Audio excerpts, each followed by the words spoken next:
We were taught that it was always a mistake to put all your eggs in one basket. The simple reasoning behind it is that if the basket falls, you break all the eggs. Basically, you lose everything. This is why it is vital economically to work on all fronts: the agricultural sector, agricultural production, manufacturing, oil and gas, transportation, infrastructure, IT, tourism, and so on. So basically, an economy becomes diversified. It is also important to regard them as priorities. Why?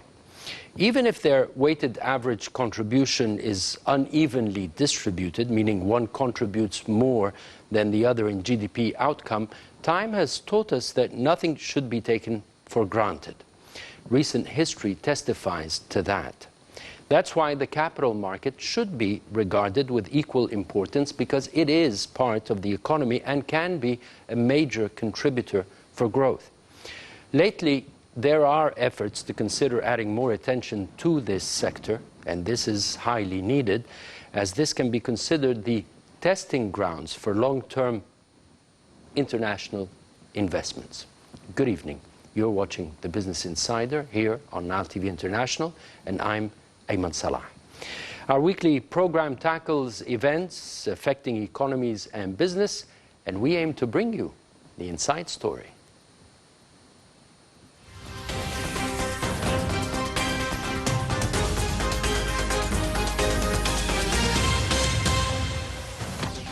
Now let's start with some news. The first news item we have is that regulators of Egypt's capital market met to discuss some major rule changes on Wednesday. On the agenda were proposals to reduce trading fees and introduce new caps on margin trading. The trading fees decreased by 20% as per the meeting today. We'll hear more about this in our show tonight. The meeting included the Financial Regulatory Authority, known as the FRA, the Egyptian Stock Exchange, known as the EGX, and Misr for Central Clearing Company. Also on the agenda, loosening caps on intraday share price movements in September, which has allowed shares to rise or fall 20% in a single session instead of 10%.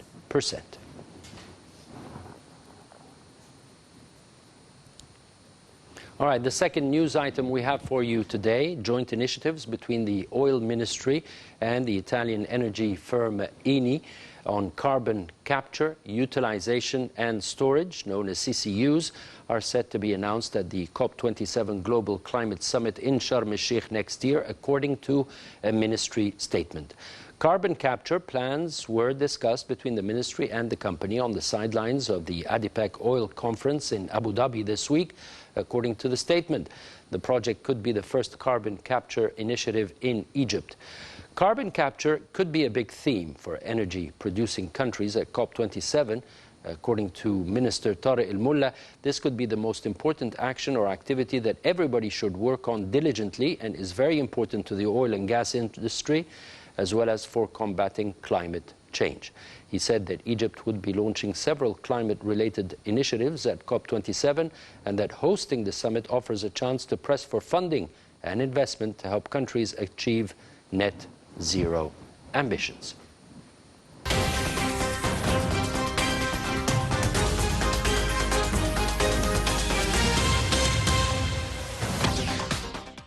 Welcome back to the Business Insider. Tonight we're going to talk about the capital market. We're going to talk about efforts made throughout this past month to boost the performance of the capital market. As you all know, the capital market is witnessing somewhat of a slowdown. Tonight I'm joined with Mr. Ahmed Abu Saad, board member in the Egyptian stock market. A pleasure having you on the show here tonight. It's always my pleasure, Ayman, to be with you. Thank you very much. Let's start with the report and then start our discussion.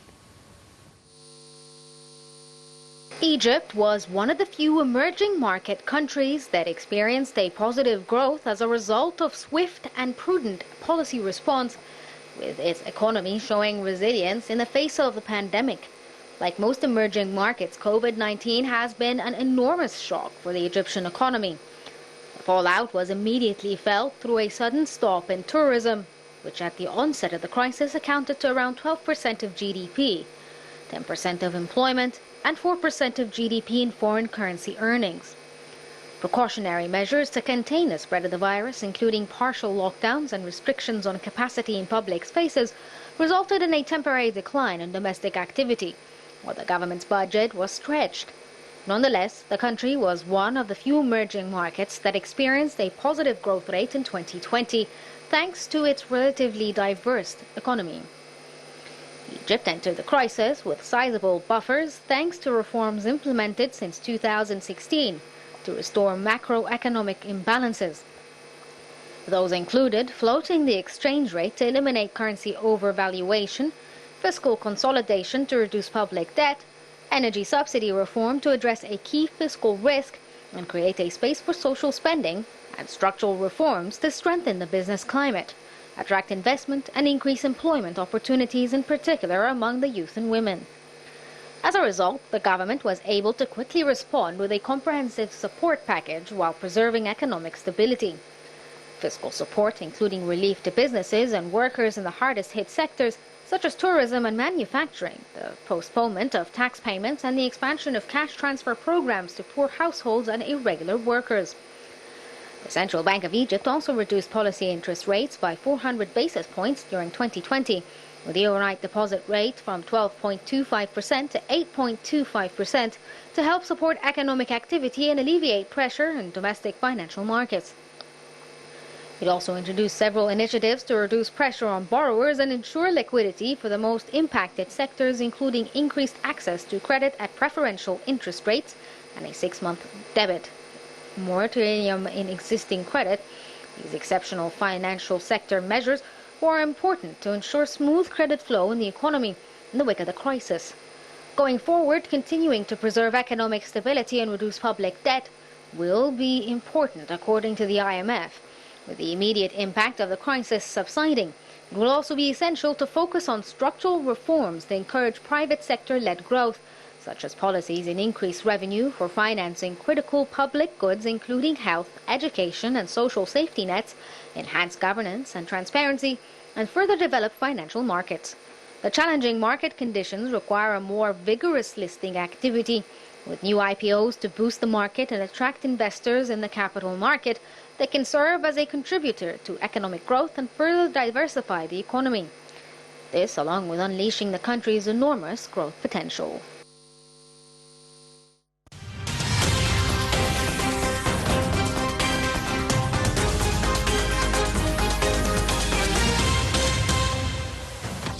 Welcome back to the Business Insider. I have the pleasure once again to introduce Mr. Ahmed Abu Saad, board member in the Egyptian Stock Exchange. A pleasure having you once again.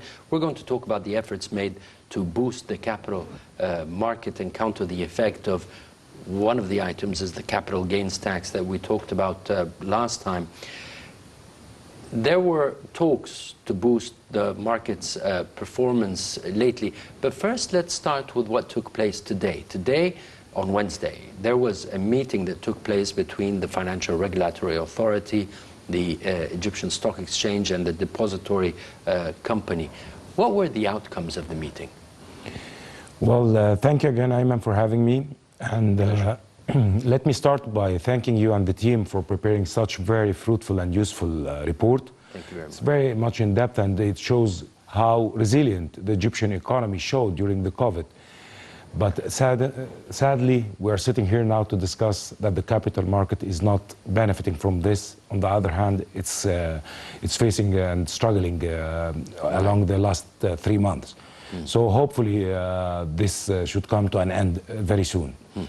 As for today's meeting, like the FRA as the regulator, they called for a meeting, for a wide meeting, including the like what they call like the advisory board for the FRA, the EGX, the clearinghouse, as well as a few of the market players.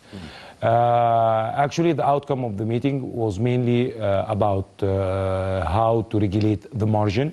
There were regulations that margin trading. The margin trading, exactly. The FRA decided last April some rules and some regulations on the margin trading. So today they decided to postpone the implementation of this new regulation that were supposed to come into action in January 2022. So they suggested to postpone it for 6 months, as well as making sure that the clearinghouse is ready to implement. Also, the stock exchange actually submitted a proposal, and this proposal was submitted in September 2020, actually. So the FRA promised that they will look into the proposal of the stock exchange about this margin trading rules. Also, the FRA encouraged and were endorsing brokerage companies to start effectively using risk managers and to make some kind of risk management and like if I can say controls on how they lend to their clients in the same mechanism. So more or less, it was all about the margin trading and the rules about it. And so basically, not a meeting that would energize the capital market, and I will not ask you to comment on that. But let's go to the more important issue of the capital gains tax. The capital gains tax is a law that was issued, but there were calls to, instead of postponing the implementation of the law, which is due to start in January, there were calls to delete or cancel the law and remove it as per the demand of the market, per the demand of the investors. Why has it not been removed, even if this entails legislative procedures? And what was done to mitigate its effect on the market? Perfect. First of all, let's agree that most of emerging markets, they don't adopt or they don't implement capital gain taxes. And this was the call of all market participants, that since the Egyptian capital market is struggling and its market cap is really shrinking all over the last 11 years, so there is no need or no gain from implementing a new tax layer. So that's why the market previously called 2 times to cancel such taxes, and we were successful to postpone the implementation till January 2022. But then this time, actually, the Ministry of Finance and the whole cabinet, there were some sort of insistence on implementing it, although everyone was calling that this, if we compare Egypt market with other markets in the region, because most of the money that comes to this region, they come as regional mandates. So it is not really wise to implement capital gain taxes in such small market in the time where you're trying to attract investors. And the return will not be fruitful, if you will. Actually, the return to the tax system would have been much heavier and even more lucrative. with attracting new investors in capital increases, so companies expand, employ more people, paying income taxes, dividend taxes, all of this. Right.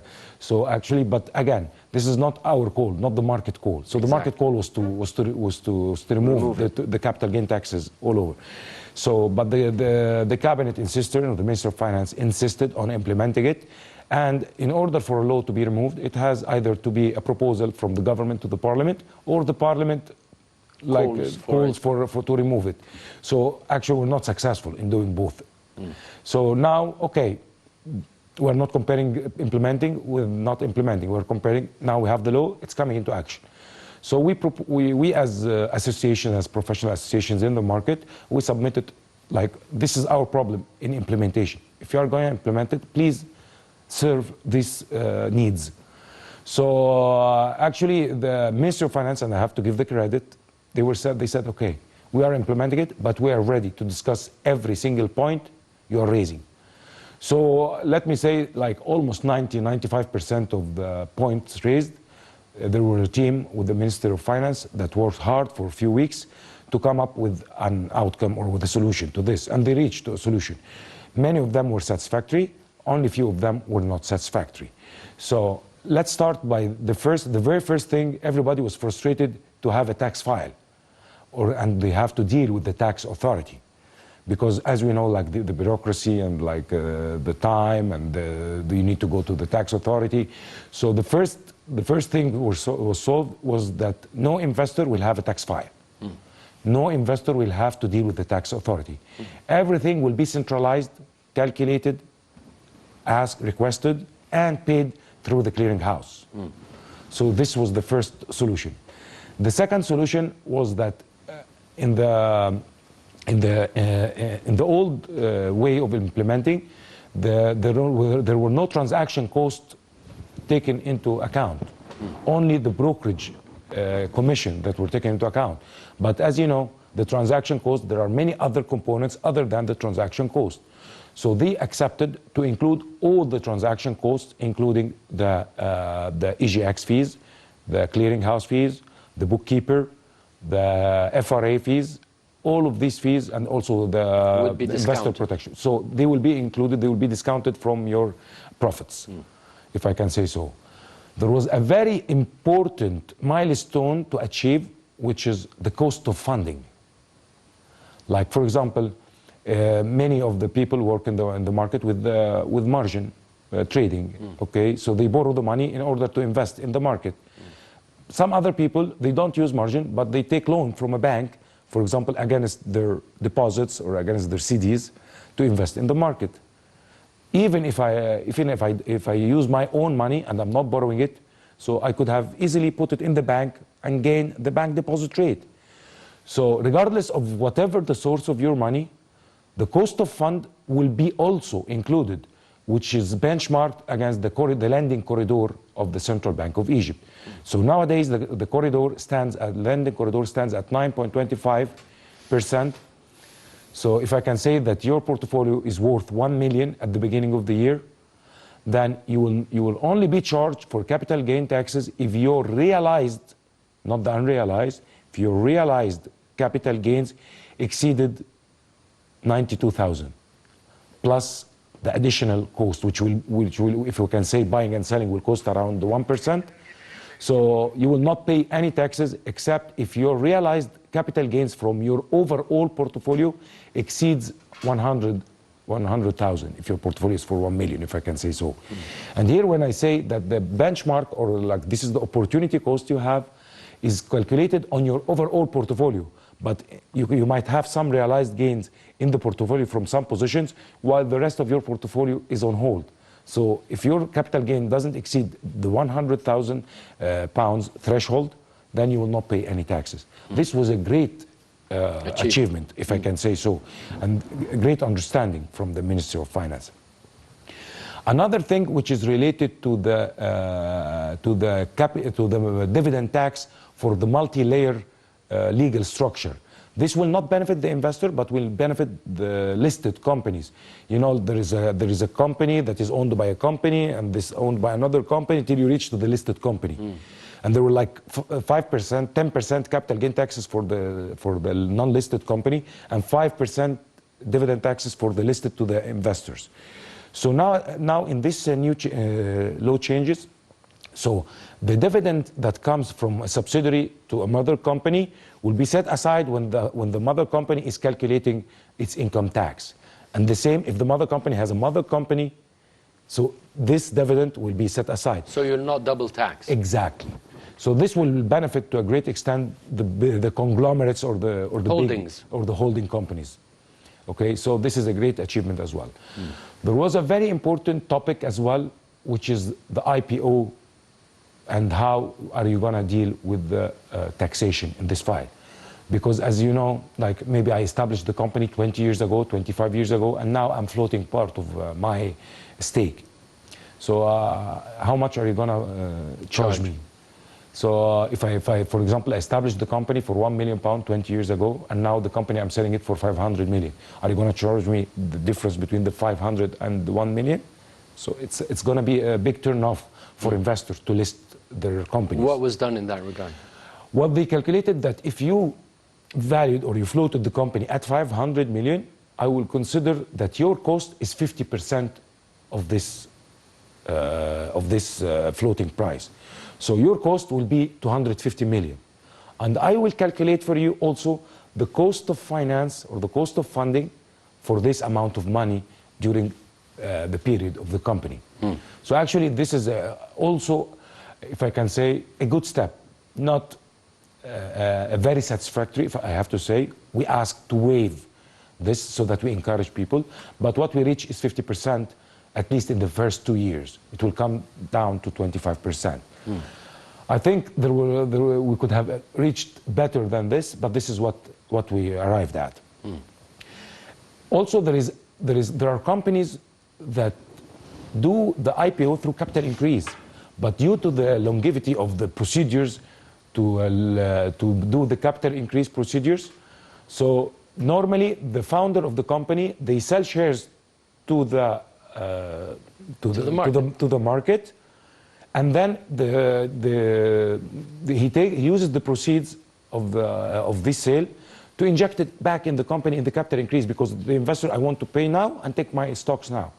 So we agreed that this transaction will not be something that is taxable.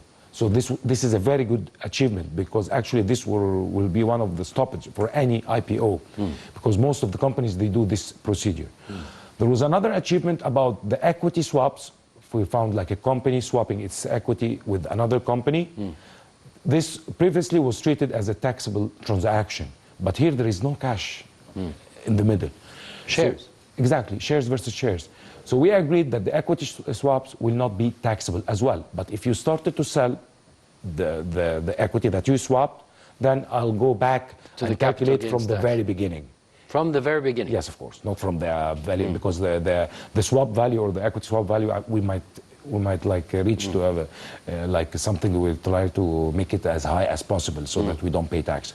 So, but it will also, you will also include the cost of finance since you acquired the original shares. So all of these were very good, and then we came to the mutual funds. The mutual funds were at very tax disadvantage versus the individual investors. Not the individual, I don't mean the individual as a person or as a company, but like the collective investment in a form of a mutual fund was at very tax disadvantage. Because, for example, if you as an investor have 1 million portfolio, you put 500 million in the stock market, you pay whatever. 500,000. 500,000 in the market, you will pay whatever taxes on the capital market. And if you have 500,000 in the bank, you pay nothing. So if you give it to a mutual fund, and the mutual fund did the same, put 500 in the bank and 500, so the 500 in the bank will pay 22.5% as deposit, as income tax. And then I will pay dividend tax, and then I will pay capital gain tax, and then I will calculate cost of funding for all of this and recalculate on 22.5. So the return to the ultimate unit holders, investor in the fund, it's diminishing. Very narrow. That's why we see that the equity funds or the balance funds or the other than non-money market funds, other than money market and fixed income funds, nobody was interested to launch any fund. And the current size of all, like if we can say 40 funds between equity, balance, Islamic, they don't exceed almost 2.3 billion, which is nothing. Nothing. Which is nothing. Egyptian pounds. 100, yes, exactly. Which is, as you see, like less than $120 million. All the mutual fund industry in the capital market, away from the money market. So what was done to benefit the mutual market, the mutual funds market? So what we reach is a very satisfactory thing, but we will see how operation-wise we will do it. Is that the funds are all tax exempted. They will not pay the deposit tax. They will not pay the dividend tax. They will not pay the capital gain taxes.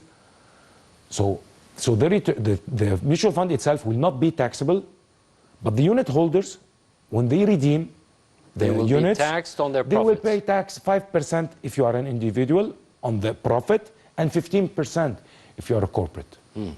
So now it's much more fair than what it used.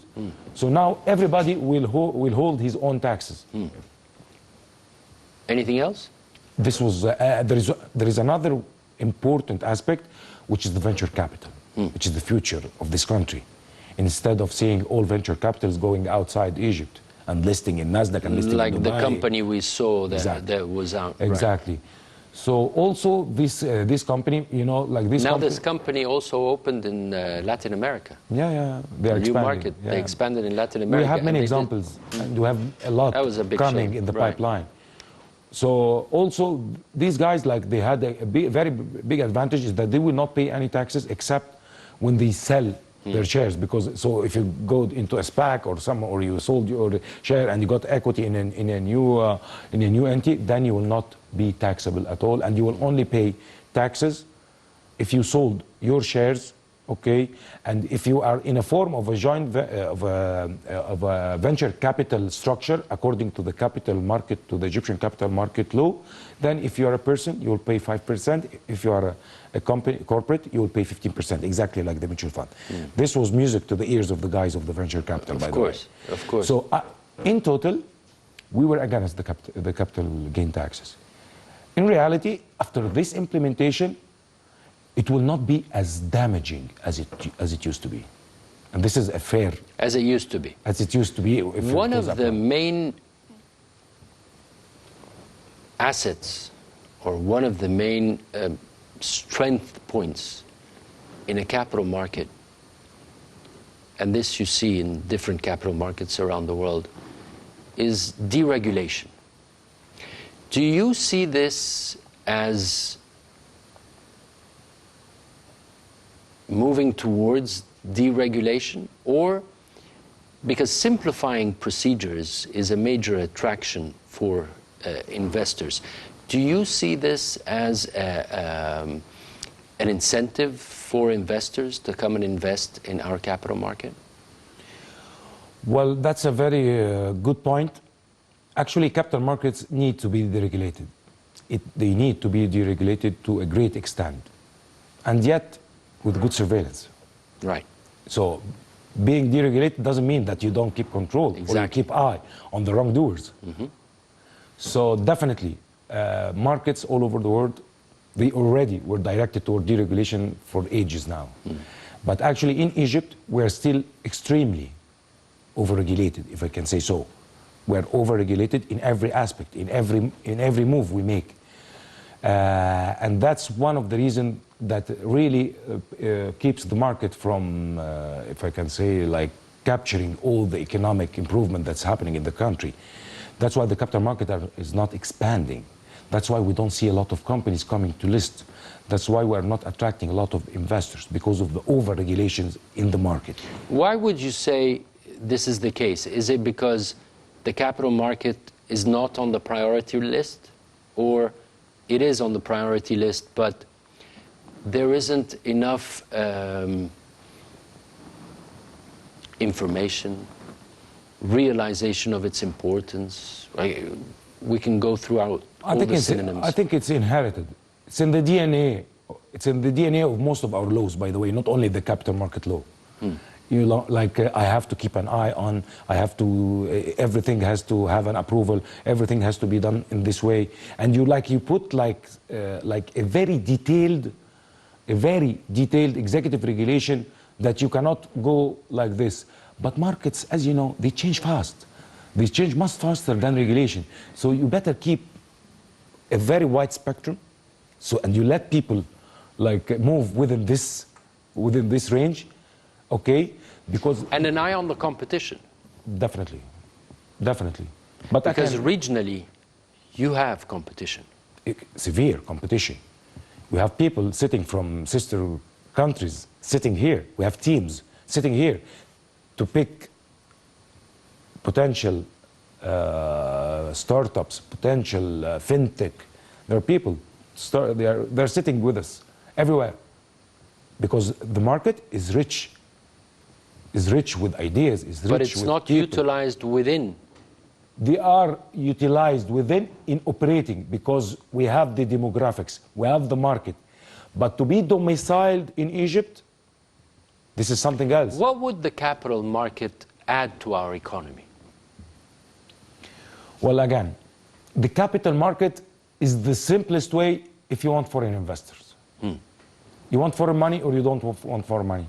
I believe, like with all the economic improvement that we took place, the only file that was not successful enough was the FDIs or the investment. We succeeded in attracting portfolio investments, and not all the portfolio, only on the fixed income side, bills and bonds, treasury bills and bonds, and people benefiting from carry trade. okay? Because you have a stable currency and you have high interest rate. You have a very high real interest rate. So people definitely are flying into you. That's why we are seeing the number, the figure of foreigners investing in your treasury bills and bonds increasing 1 month after another. But the second part of the portfolio investment is the stock market, which is witnessing almost minimal addition. Although there is a euphoria in all the stock markets all over the world and regionally. If you look at the GCC, how they are performing this year, they are doing great. They are trading at PE of 26, 27. What's our PE? 8. And it's skewed because of some fintech companies. In reality, I can find a fintech company in Egypt that is market cap 24 billion and their quarter results income is 35 million. While I have an industrial company that is worth 6.5 billion and their quarter results income 900 million, if you can imagine.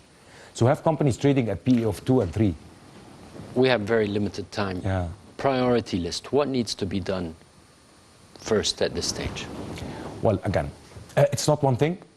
It's not taxation. It's not regulation.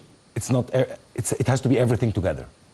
I have, first of all, to have the mindset and to put the stock market as a priority list on the agenda of the government. This is the first thing. To keep a close eye on it. To understand that this is your mirror in front of the world. So this, if we put this in front of us, then we will know what to do. What to do simply as simple as this. We have two sides of the table. The buy side, the sell side. The supply and demand. I have to stimulate both. As simple as this, and they have to be stimulated at the same time. Okay? New IPOs? Simply, new IPOs. We have been promised for state-owned IPOs since 2016. Only one company last month. Okay? So the Prime Minister, by the way, promised tens of companies will be floated in 2022. So I have to go on rapidly with this IPO. At the same time, we have to stimulate the buy side. The buy side comes first from our local investors. Our local investors, people, foreigners will not come unless see our people buying our story and excited to invest. We have our institutions, I don't want to mention names, that their sole role is investing. They don't invest in the stock market for the last 11 years. They didn't inject a single penny in the stock market. So it has to be a direction. If you guys have money, you have to invest in the stock market with one objective, to be return oriented, not to support the market, not to prevent the market from going down, but because you will achieve tremendous return, and I can promise that they will achieve tremendous return on a 3 to 5 year term. So once you see this liquidity happening, along with the deregulation, even if the rules are there, but like with a deregulation attitude, if I can say, you will see your market in a totally different area. Let me see if I understand you correctly. And this, to wrap up, and tell me a yes or no. What we need: 1, political will. Exactly. 2, clear direction to promote the market, to boost the market. 3, deregulation. 4, new IPOs. And 5, keep an eye on your competition. And I will add one thing, stimulating the institutional investments from the local institutions. Mr. Ahmed Abu Saad, board member, Egyptian Stock Exchange, thank you very much for joining us here on the show tonight. And thank you for your insights and opening our eyes to a lot of things. So basically, what one can say is that you need to put the psychology of the market and the investor straight in front of you before any decision is made. Exactly. Thank you very much for joining me. Thank you for joining me here on the show tonight. I'm Ayman Salah. Good night.